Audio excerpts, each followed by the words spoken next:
Welcome to George Mason University's 2022 Progress at Play competition. I'm Robert Matz, Campus Dean at Mason Korea.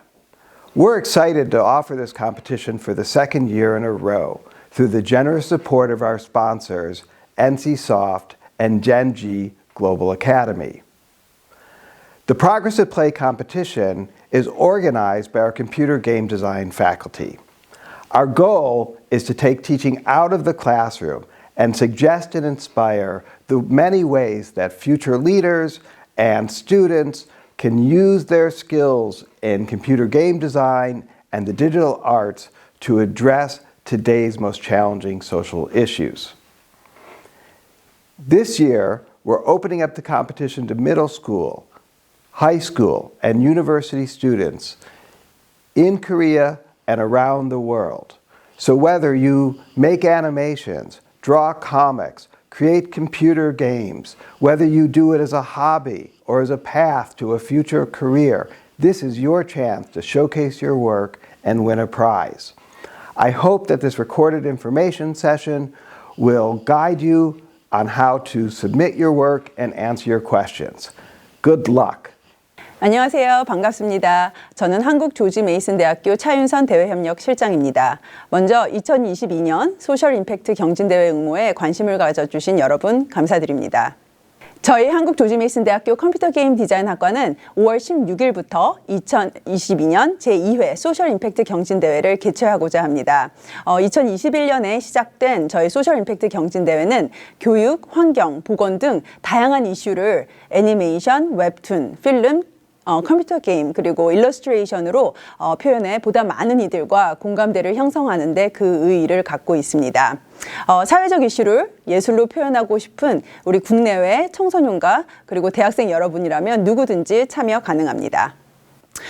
이번 영상은 참가자 여러분의 공모전 준비를 돕고자 마련되었습니다. 저희 컴퓨터 게임 디자인 학과의 두 교수님들이 컴퓨터 게임과 같은 인터랙티브 미디어 부문 그리고 나머지 애니메이션, 웹툰, 일러스트레이션과 같은 non-interactive 미디어 부문으로 나누어서 각 부분별로 어떻게 준비하고 제출해야 하는지 자세히 설명드릴 예정이니 끝까지 시청해 주시기 바랍니다.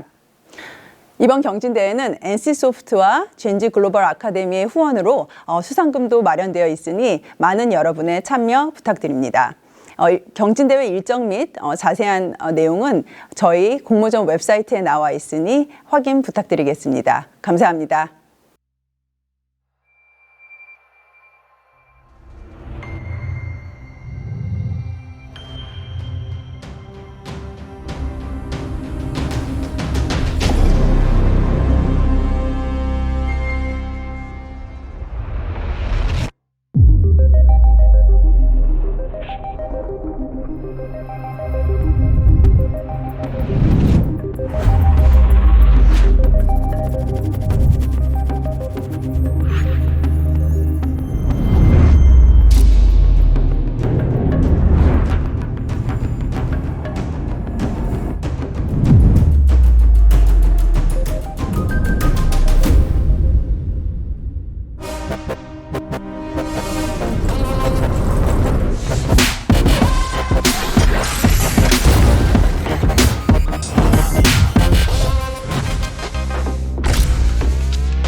안녕하세요. 소셜 임팩트 경진대회 참가자 여러분, 저는 젠지 글로벌 아카데미에서 운영 총괄을 맡고 있는 그렉이라고 합니다.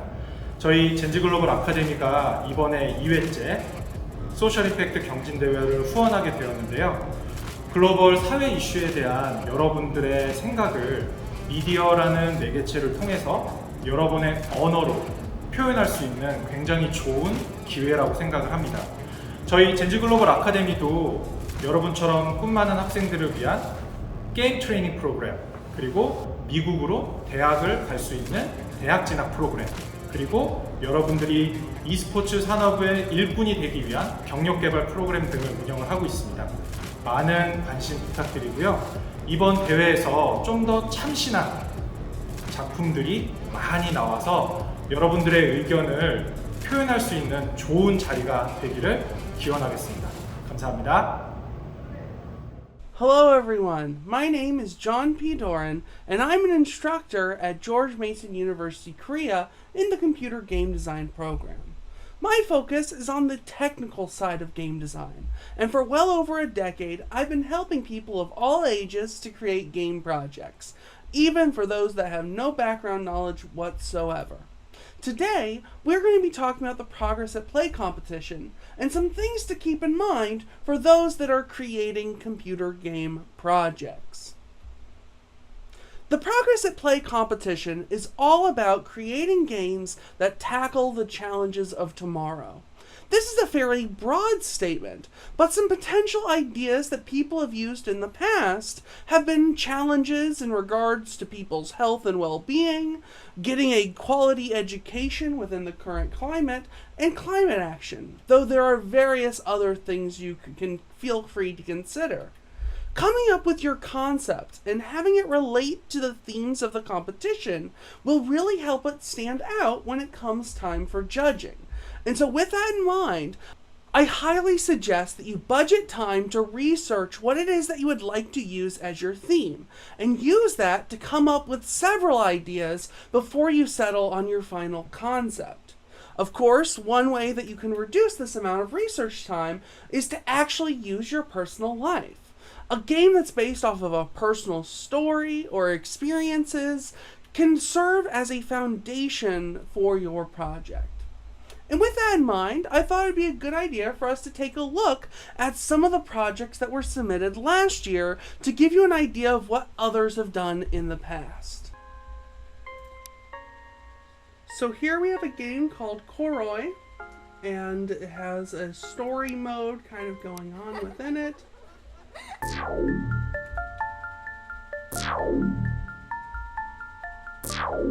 And so as you can see, we kind of have a platformer game. We've got the ability to climb fences, or rather to climb ladders. My bad. So as you can see here, we have this game called the Butterfly Effect. And as you continue to play it, you're able to bring in more people to want to care about the environment.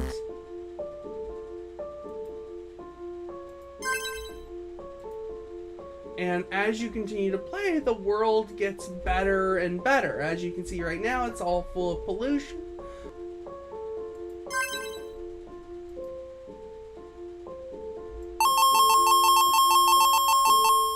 So as you can see, the world is starting to look better.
those games gave you some interesting ideas. In regards to how your games are going to be judged, we have 4 main sections that we utilize in regards to judging each game. One of which would be the social value of the game. Has the chosen theme and the issues that are created surrounding it been fully expressed within your project? Completion. Is the topic chosen clearly communicated, and is the content highly completed or polished? Quality. How well does the game utilize the principles of art and design? And last, but certainly not least, we have creativity and uniqueness. Your differentiation and your competitiveness with other works will help you stand out here. In regards to making the final submission for your projects, we are looking for a Windows 10 compatible computer game. When you go to the Google Forms to submit your application, you will be submitting a link to a downloadable zip or RAR file, which will be containing your game project. We highly suggest that the game be 1920 by 1080 in terms of the size that it supports, because that's what we'll be showing the game projects on, and have your game be no larger than 250 megabytes. Now let's all go out there and make the best projects that we can in order to tackle the challenges of tomorrow. Thank you so much for listening. If you want to talk about anything or you have any questions at all regarding the competition, I am very happy to assist. Just feel free to send me an email at jdoran6@gmu.edu. Thanks again, and I can't wait to play your projects. Hi, I'm John McGrew. I'd like to speak a little bit about submitting non-interactive artwork to the competition, which includes animations, illustrations, drawings, and comics. When preparing for the competition, I'd recommend that you use some of the following things. First off, you should choose a social issue that you think you can create a piece of artwork around. Choose something that you are passionate about, something that speaks to you. Second, draw out or write down ideas. These can be really quick thumbnail sketches or short summaries of any ideas that pop into your head. Think about what resources you have available to you, and also think about what resources you might need. Come up with a scope for your project to see whether or not it is going to work for you. Create a rough version of the artwork as a rough sketch, a storyboard, or an animatic. This will help you figure out things early on so that you don't waste a lot of time polishing when your framework is not yet laid. Get feedback from both people that have a good artistic eye and people that have a good understanding of the social issue that you are trying to tackle. After you've gotten feedback and gone through it, create a polished version of the artwork that you can submit to the competition. Let's go over some of the requirements and recommendations for the artwork. Starting off with animation, this is a time-based media, so you'll need to submit this as a video file that's H.264 MP4 format. We recommend keeping the animation to 30 seconds or less, just so that you don't go out of scope. Creating a longer animation may detract from the quality. The animations will be displayed at 1080p or Full HD. That's 1920 by 1080 pixel aspect ratio. So keep that in mind when creating it. That is a horizontal or landscape format. Anything in a different ratio or format won't display as well in the exhibition. Because animations can be quite complex, it's also recommended that you work with a team of other students. There's a variety of both free and paid software to create animation with. If you are trying to do a 2D animation, Flip-a-Clip is available on both iOS and Android devices. OpenTunes is available for both Mac and Windows. If you want to go for the industry standard, which costs a bit of money, Toon Boom Harmony is one of the main pieces of software that studios use to create 2D animation for film and TV. If you'd like to create a 3D animation, Blender offers a free piece of software for both Mac and Windows. Autodesk Maya is also free for students on both Mac and Windows. If you want to try your hand at stop-motion animation, Stop Motion Studio has a free version for both iOS and Android devices. Heron Animation is available for free on both Mac and Windows. Dragonframe is a paid piece of software used by most major stop-motion studios. If you'd like to try to do a drawing, illustration, comic, or another type of static or still digital artwork, you'll need to submit the final image as a JPG or PNG file. The dimensions shouldn't be greater than 2000 pixels in the height or the width, and we recommend that the final art is 1920 by 1080 pixels, or 1080p, so as to fit in the exhibition displays. You may want to create it at a larger size and scale it down. With any of these pieces of artwork, make sure that you include a social impact that is clear. With any of the 2D artwork, you can use pieces of software like Krita, Procreate, or Photoshop. If you have any questions on any of the submission requirements or just want to know if something will work, please feel free to reach out to us at mkdsp@gmu.edu. Best of luck. We look forward to seeing your artwork.